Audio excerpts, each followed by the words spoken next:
So here we are, man. Finally, after all the talk, all the drama that went on with the game, wondering if he was going to do a documentary too. And I do remember, do y'all remember this? If I'm correct, didn't they ask the game years ago would he ever do a documentary too? And he said something on the lines like, no, because I don't think that it will be able to compare to the first one. That was a moment in time, blase, blase, blah. And yet years later, here we go with the documentary too.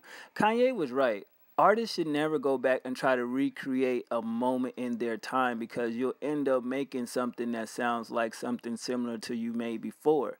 That's why artists have a hard time, in my opinion, excelling their career when you're releasing material that's damn near the same as what you did before because you follow the same formula. That's why you have artists like Kanye, Kendrick Lamar, J. Cole, that reinvent themselves with each product that they release, and they're not trying to recreate a moment. You know what I'm saying, to get some buzz. But anyway, the Game new album dropped October 9th, which is right around the corner. I definitely think the album cover is pretty decent.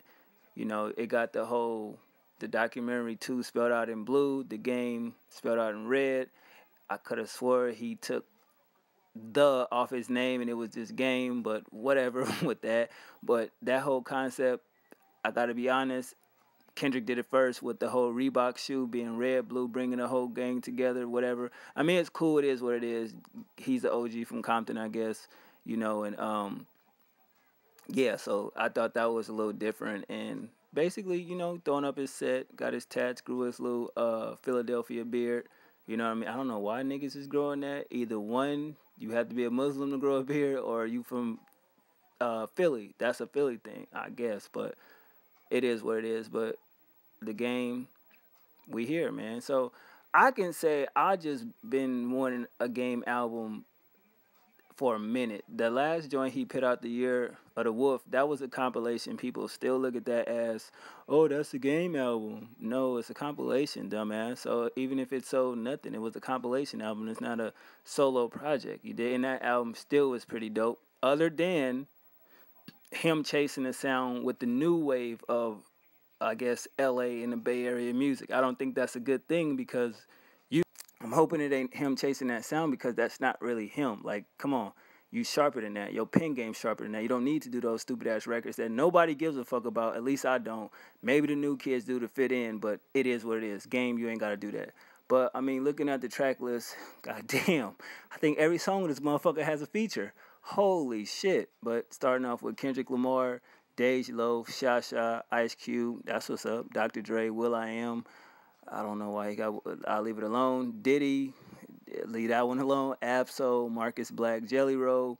When I first seen Jelly Roll, I was like, y'all remember that movie that Ice Cube and Mike Epps put out? Jelly Roll, the janky promoters. I'm like, is that what? Nah, it couldn't be, but that would be hilarious though. It is what it is. Q-Tip, I don't know how he pulled that off. Eric Bellinger, he's dope. Sha Sha yet again. Future, Sonya. That single was out right now, Dedicated. I haven't heard it. Not trying to listen to shit off the album yet. Jelly Roll again. Kanye West. Fergie is another one. Like, wow, you got Fergie on the album. Snoop and yet again will.i.am again. He has an interesting song on this shit called New York, New York. I definitely want to hear what that's about. But for those who haven't seen the track list, let me just intro. On Me featuring Kendrick Lamar, Step Up featuring Dave Loaf and Sha Sha, Don't Trip featuring Ice Cube, Dr. Dre, will.i.am, Standing on Ferraris featuring Diddy, of course, Dollar in the Dream featuring Absol. Come on, that's so J. Cole, my nigga, like, knock it off.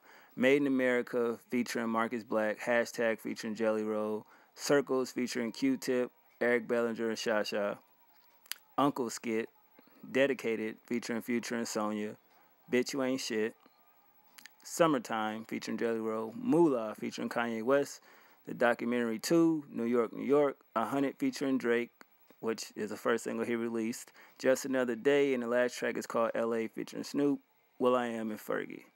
Basically, I don't know what to expect, but off the top, this album is too fucking long. You don't need an album with 19 songs these days. You can cut it to 10 like Illmatic or 12 the max. You dig? You don't need this. He should have cut half this shit off to prep people, for the album. I would have took the last 7 or 8 songs, put an EP out first, and then cut it down to 12 tracks and release the album next month. I'm just saying, or mixtape or something, but that's too many fucking songs. In no way all 19 of them gonna be fire. Let's already clear the air on that shit. Most likely, the way I'm looking at it, the top half of the album gonna be doper than the last part. You know what I'm saying? He's gonna give you that game with the lyrics, and the last part probably be on some commercial shit. It is what it is, but that's just my predictions. But I'm just happy we're getting a Game album this year before the year is up. Hopefully he got at least 10 hot songs on this motherfucker that he can compete with being in somebody's top 10. You dig? But y'all let me know what y'all think. Other than that, I'm going out this bitch. Y'all have a nice evening. 1.